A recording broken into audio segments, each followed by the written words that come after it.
नमस्कार दोस्तों, आपका हमारे YouTube channel study with Yogesh sir में बहुत बहुत स्वागत है। आज का जो हमारा टॉपिक होने वाला है वो टॉपिक है धारा लूप पर बल युग्म का आघूर्ण और चल कुंडली धारामापी। ये क्लास 12 का चैप्टर नंबर 8 भौतिक विज्ञान का चैप्टर है। इसमें आज हम चर्चा करने वाले हैं इसके सबसे पहले टॉपिक एक समान चुंबकीय क्षेत्र में धारावाही लूप पर कार्य करने वाला बल युग्म आघूर्ण। लेकिन उससे पहले यदि आप चैनल पर नए हैं तो प्लीज़ चैनल को सब्सक्राइब करें, लाइक करें और अपने दोस्तों के पास शेयर करें ताकि इन फ्यूचर आने वाली आपको वीडियो सबसे पहले मिल जाए। तो सबसे पहले आपको हम बताते हैं कि एक समान चुंबकीय क्षेत्र में धारावाही लूप का मतलब होता है कि कोई आयताकार कुंडली। जब किसी आयताकार कुंडली को किसी चुंबकीय क्षेत्र में हम रखते हैं तो उस कुंडली को घुमाने के लिए वो चुंबकीय क्षेत्र एक बल आरोपित करता है। उसी बल का मान हमें यहाँ पता लगाना है, क्योंकि जब उस बल का मान हम ज्ञात कर लेंगे तो बल के आधार पर हम उस कुंडली पर कुल कितना बल युग्म कार्य कर रहा है, वो कितने बल से घूम रही है, ये सारी बातें वहाँ से हम पता लगा सकते हैं। लेकिन उससे पहले हमें कुछ रूल यहाँ पे पता होने चाहिए। जैसे हम जानते हैं कि जब भी किसी चालक तार को या किसी धारावाही चालक तार को हम चुंबकीय क्षेत्र में रखते हैं तो चुंबकीय क्षेत्र में रखने के बाद उस चालक तार पर एक बल कार्य करता है। उस बल का मान आपको पता होना चाहिए तथा उस बल की भी दिशा हम आसानी से ज्ञात कर सकते हैं, जिसमें बल का मान जो होता है F is equal to I B L, यानी कि किसी भी चुंबकीय क्षेत्र B में यदि हम L लंबाई के चालक तार को रखकर उसमें I एम्पीयर की धारा प्रवाहित करते हैं तो उस चालक तार पर एक बल कार्य करने लगता है। उस बल का मान I B L के गुणनफल के बराबर होता है। जहाँ पर अगर हम कहें कि यदि यह हमारा चालक तार उस चुंबकीय क्षेत्र के लंबवत ना रख करके थीटा कोण पर झुका कर रखा गया है तो लगने वाले बल का परिमाण जो होता है वो बदल भी जाता है। हालांकि उसकी चर्चा हम आगे करेंगे, लेकिन आगे हम जान लेते हैं कि जब भी किसी चालक तार को हम चुंबकीय क्षेत्र में रखते हैं तो उस चुंबकीय क्षेत्र पर एक बल लगता है। उस बल का मान कितना होता है? IBL के बराबर होता है। और अगर हमें ये ज्ञात करना हो कि उस चुंबकीय क्षेत्र में रखे हुए चालक तार पर लगने वाले बल की दिशा हम कैसे ज्ञात करेंगे, तो बल की दिशा ज्ञात करने का जो रूल होता है वो होता है फ्लेमिंग के बाएं हाथ का नियम। आप अपने बाएं हाथ की तीनों उंगलियों को इस प्रकार फैलाएं कि ये तीनों उंगलियां एक दूसरे के कैसी हों? लंबवत हों। तो इसमें जो हमारी पहली अंगुली यानी कि ये वाली अंगुली होती है जो आपकी तरफ है, ये अंगुली चुंबकीय क्षेत्र की दिशा को प्रदर्शित करती है और ये बीच वाली अंगुली चालक में बहने वाली धारा की दिशा को यदि प्रदर्शित करती है। फिर से आप पर पूरी बात सुनिएगा। यदि ये पहली वाली अंगुली चुंबकीय क्षेत्र और ये बीच वाली अंगुली चालक में, जो चालक रखा हुआ है उस चालक को हम चुंबकीय क्षेत्र के कैसे रखे हुए हैं? लंबवत रखे हुए हैं। और इस चालक तार में जो बहने वाली धारा की दिशा है वो इस दिशा में है। तो इस चालक तार पर जो बल लगता है वो बल अंगूठे की दिशा में कार्य करता है। अर्थात हम किसी भी चालक तार पर लगने वाले बल की दिशा को फ्लेमिंग के बाएं हाथ के नियम के अनुसार इस तरह आसानी से जान सकते हैं। अब कभी कभी ये कन्फ्यूजन होती है कि हम कैसे याद रखें कि फ्लेमिंग के बाएं हाथ के ही नियम से हम बल के नियम को अप्लाई कर सकते हैं, क्या दाहिने हाथ के नियम से हम ऐसा नहीं कर सकते? तो हाँ, इसको याद करने का एक सरल सिंपल सा तरीका होता है कि जैसा कि हम जानते हैं कि बाएं हाथ का नियम बल के नियम को यदि परिभाषित करता है तो हम कैसे इस बात को याद रखें कि बाएं हाथ का ही नियम बल के नियम को परिभाषित करता है। क्योंकि एक दूसरा भी फैराडे का जो नियम हम डायनामो में पढ़ते हैं कि जब भी किसी कुंडली को किसी चुंबकीय क्षेत्र में हम घुमाते हैं तो घुमाने की वजह से उस कुंडली में एक प्रेरित विद्युत वाहक बल उत्पन्न होता है, तो और तथा अगर परिपथ पूर्ण हो तो परिपथ में एक धारा भी प्रवाहित होने लगती है। और उस धारा की दिशा यदि हम ज्ञात करना चाहते हैं तब भी हम फ्लेमिंग के नियम का ही इस्तेमाल करते हैं, उसमें हम फ्लेमिंग के दाएं हाथ का नियम का इस्तेमाल करते हैं। अब डाउट ये आता है कि सर बाएं हाथ का भी नियम होता है, फ्लेमिंग का दाएं हाथ का भी नियम होता है, किसके लिए हम दाएं हाथ का नियम अप्लाई करें और किस कंडीशन के लिए हम बाएं हाथ का नियम अप्लाई करें? तो इसका सिंपल सा मेथड, बहुत आसान सा तरीका, जैसा कि हम जानते हैं ब से होता है बल और बा से होता है बायां हाथ, यानी कि बाएं हाथ का जो रूल है वो बल के नियम को परिभाषित करता है। अर्थात जब भी किसी चुंबकीय क्षेत्र में हम एक चालक तार रखते हैं और उस चालक तार में यदि हम धारा प्रवाहित कर देते हैं तो चालक तार पर जो लगने वाले बल की दिशा है उस दिशा को ज्ञात करने के लिए हम फ्लेमिंग के बाएं हाथ के नियम का इस्तेमाल कर सकते हैं।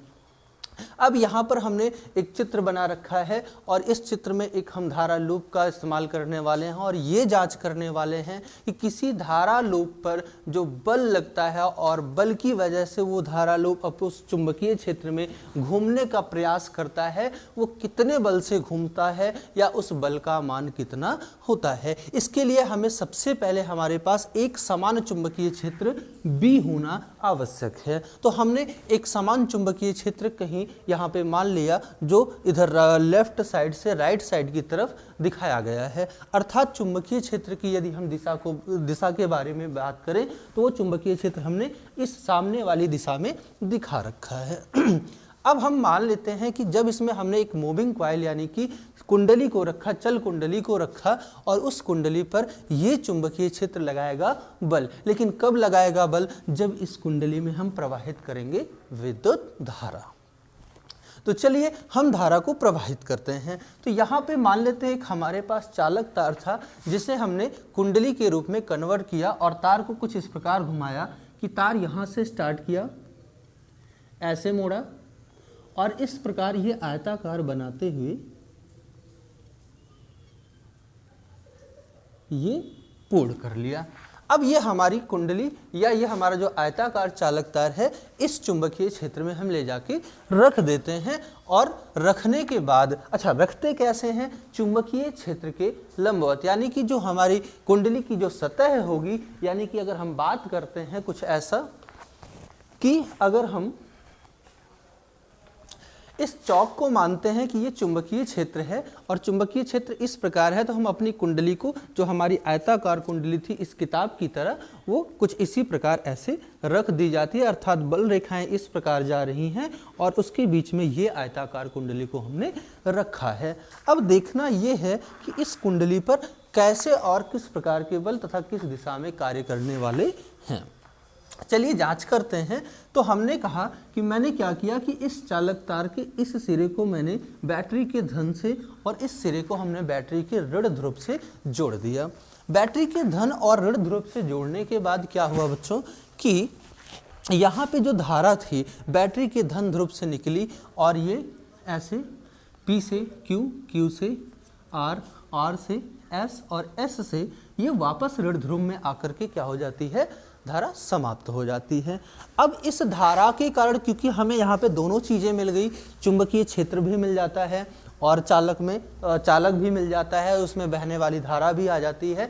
अब एक बात तो पक्की है कि चुंबकीय क्षेत्र के भीतर जब भी हम चालक तार को रखते हैं तो उस चालक तार पर जो बल लगता है उस बल का हम मान निकालेंगे। तो यहाँ पे थोड़ा सा समझ के आगे बढ़ना है क्योंकि यहाँ पे बच्चे कंफ्यूज हो जाते हैं। तो चलिए इस बात को हम समझते हैं कि किस दिशा में और किस तरफ बल लगने वाला है। तो सबसे पहले हम ये जाँच करते हैं कि जो यहाँ से धारा धन से निकली है और धारा ये ऊपर की तरफ जा रही है, धारा की दिशा किधर है? ऊपर की तरफ है। तो चालक तार PQ का जो हिस्सा है, इस PQ वाले हिस्से पर बल किस दिशा में लग रहा होगा? तो यहाँ पे फ्लेमिंग के बाएं हाथ के नियम का प्रयोग करते हैं। जैसा कि मैंने आपको बताया था कि ये जो पहली वाली अंगुली होती है, ये पहली वाली अंगुली चुंबकीय क्षेत्र की दिशा को प्रेजेंट करती है और ये जो बीच वाली अंगुली होती है चालक में बहने वाली धारा की दिशा को। तो हमने पहली वाली अंगुली चुंबकीय क्षेत्र की दिशा में कर दी। देख लीजिए, आप थोड़ा नज़दीक से देखिए इसे कि हमने पहली वाली अंगुली किधर कर दी? चुंबकीय क्षेत्र की दिशा में। और हमने कहा चालक तार में जो धारा है, यहाँ पे आप देख सकते हैं पी क्यू वाले हिस्से में धारा किधर जा रही है, ऊपर की तरफ जा रही है। तो अंगूठे को यदि हम सीधा करें तो ये देखो बोर्ड की तरफ जा रहा है, क्योंकि आपको दिखाई नहीं दे रहा होगा। तो ये हो जाता है चुंबकीय क्षेत्र और ये चालक में बहने वाली धारा। और यहाँ पे अंगूठा ठीक लंबवत है, इसलिए आपको दिखाई नहीं दे रहा है, लेकिन इसकी दिशा किधर होगी, बोर्ड की तरफ होगी, यानी कि कुछ ऐसा। तो यानी कि इस चालक तार पर जो बल लग रहा है वो बोर्ड के भीतर की तरफ लग रहा है, जिसे आप कुछ ऐसा दिखा सकते हैं, लगने वाले बल की दिशा। और अगर हम बल के मान की बात करें तो बल का मान कितना हो जाएगा, हमने धारा कितनी मान ली है, यहाँ पे बहने वाली धारा मान लेते हैं ए है, सॉरी आई है, बहने वाली धारा कितनी है, आई है। और हम मान सकते हैं कि यदि ये हमारी आयताकार कुंडली है तो इसकी लंबाई पूरी की पूरी लंबाई आप मान सकते हो कितनी है, स्मॉल ए है, और चौड़ाई कितनी है इसकी, स्मॉल बी है। तो यहाँ पे हम क्या कर देंगे कि पी क्यू सिरे पर लगने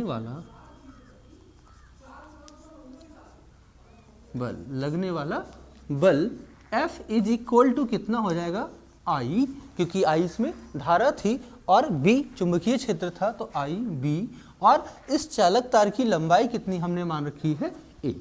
तो आई बी ए के बराबर इस पर बल कार्य कर रहा है, और जिसकी दिशा किधर है, बोर्ड के यानी कि पृष्ठ के लंबवत भीतर की तरफ है। आइए आगे बढ़ते हैं।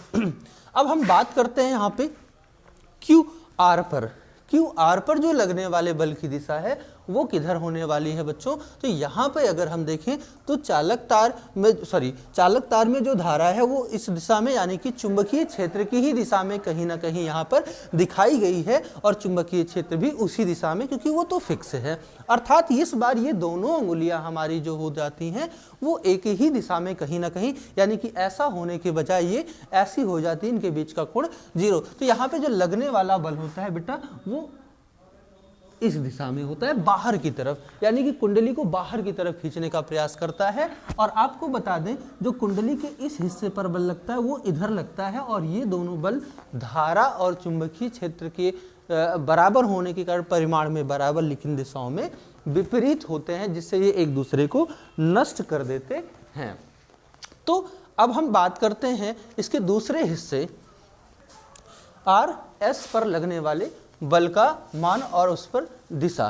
तो यहाँ पे अगर हम बात करें आर एस पर लगने वाले बल की दिशा के बारे में, तो यहाँ पे हम कह सकते हैं कि चुंबकीय क्षेत्र तो हमारा उधर ही था, और इस बार धारा किधर थी, नीचे की तरफ। और यदि हम अंगूठे को सीधा करते हैं तो आप देख सकते हैं इस बार जो लगने वाले बल की दिशा है ये है पृष्ठ के लंबवत बाहर की तरफ, कुछ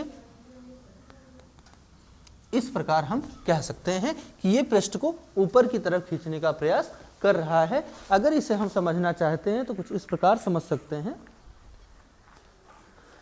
ये ऐसा कुछ हिस्सा था, ऐसी कुछ हमारी कुंडली रखी हुई थी, और इस हिस्से पर बोर्ड के बाहर यानी कि आपकी तरफ बल लग रहा था, और इस हिस्से पर हमारे यानी कि भीतर की तरफ बल लग रहा था। और इस प्रकार इसके दोनों हिस्सों पर जो बल लग रहे थे वो एक दूसरे के विपरीत कार्य कर रहे थे, जिससे ये जो हमारा आर्मेचर था या जो हमारी ये कुंडली थी आयताकार, ये अपने अक्ष के परितः घूमने के लिए प्रेरित हो रही थी। अर्थात ये इसको इधर धक्का दे रहा है, ये इसको इधर धक्का दे रहा है, यानी कि दाहिना हिस्सा हमारा इधर धकेल रहा है, बायां हिस्सा इधर धकेल रहा है। इस प्रकार ये इस प्रकार घूमने के लिए प्रेरित हो जाती है। तो आगे बात करते हैं कि इसके दूसरे हिस्से पर लगने वाला यानी कि आर एस सिरे पर लगने वाला बल कितना हो जाएगा, F is equal to I B, और फिर से उसकी लंबाई कितनी है, A है। और ये इक्वेशन आप जो सेकंड बना सकते हैं, यानी कि ये दोनों जो हैं एक दूसरे के विपरीत हैं, और इनके लेकिन परिमाण क्या हैं, बराबर होते हैं। अब हम यहाँ पे बात करने वाले हैं, क्योंकि अब तक तो हमने सिर्फ अधूरा रूल अप्लाई किया है कि यहाँ पर जो हमने ये पता किया कि किसी भी आर्मेचर पर या किसी भी आयताकार कुंडली पर जो दोनों बल लगते हैं, क्योंकि बल तो इस पर 4 दिशाओं में लगते हैं बच्चों, एक तो इस हिस्से पर, इस हिस्से पर, इस हिस्से पर और इस हिस्से पर। इनके और इनके बारे में जो कहना होता है, इन पर और इनके बल जो होते हैं वो एक दूसरे के विपरीत होते हैं, ठीक विपरीत, यानी कि एक ही रेखा में और विपरीत भी होते हैं, इसलिए ये दोनों बल एक दूसरे को नष्ट कर देते हैं। लेकिन ये दोनों बल विपरीत तो होते हैं, लेकिन इनकी एक रेखा नहीं होती है, यानी कि ये संरेखीय बल नहीं होते हैं। क्योंकि हम अगर बात करें कि इस आर्मेचर के फ्रंट वाले हिस्से को बनाने का प्रयास करें, जैसे ये हमारी बुक होती है, हम देखते हैं कि ये हमारा आर्मेचर था, जिसको हम ऐसा कुछ ऐसा देख रहे थे, इसको ये ऐसा कुछ देख रहे थे अब तक, और हमने कहा कि इस हिस्से पर किधर बल लग रहा था, भीतर की ओर लग रहा था, और इस हिस्से पर बाहर की ओर, और ये ऐसे घूमने का प्रयास कर रही थी। तो अगर हम इन बलों की क्रिया रेखा को दिखाना चाहें तो हमें इस किताब का चित्र कुछ ऐसा बनाना पड़ेगा, यानी कि कुछ ऐसी आकृति या इस आर्मेचर की कुछ ऐसी स्थिति, क्योंकि अभी जो हमने यहाँ दिखा रखा है वो इस पोजीशन को यहाँ पे दिखा रखा है। अब हम इस पोजीशन को इसको कैसे दिखाने वाले हैं देखिएगा, या हम इस फ्रंट वाले इस हिस्से को या इस लास्ट वाले हिस्से को दिखा देते हैं। हम देखते हैं क्यू आर को दिखाते हैं ऐसा, ये हमारा हिस्सा था क्यू और ये था हमारा हिस्सा आर।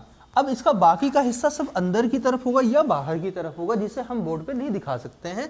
लेकिन अगर हम बात करते हैं तो Q और P वाले हिस्से पर जो लगने वाला बल था वो नीचे की तरफ था, यानी कि बोर्ड के अंदर बाहर की तरफ अंदर की तरफ था कुछ इस प्रकार।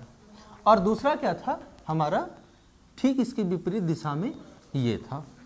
और इस बल का मान, यानी कि इस बल का मान अगर हम बात करते हैं तो कितना था, F बराबर I A B।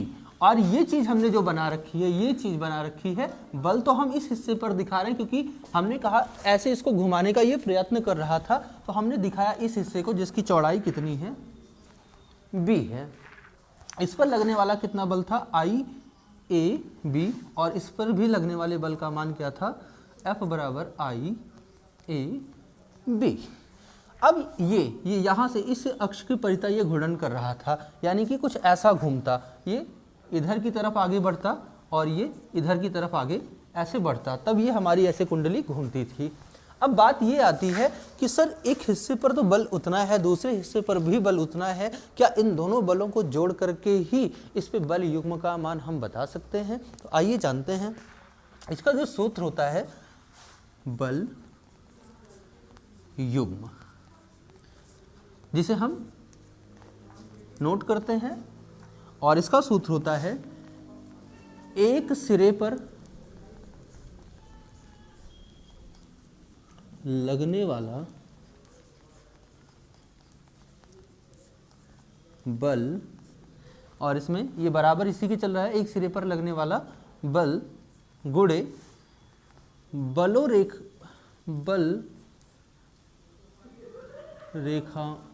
रेखाओं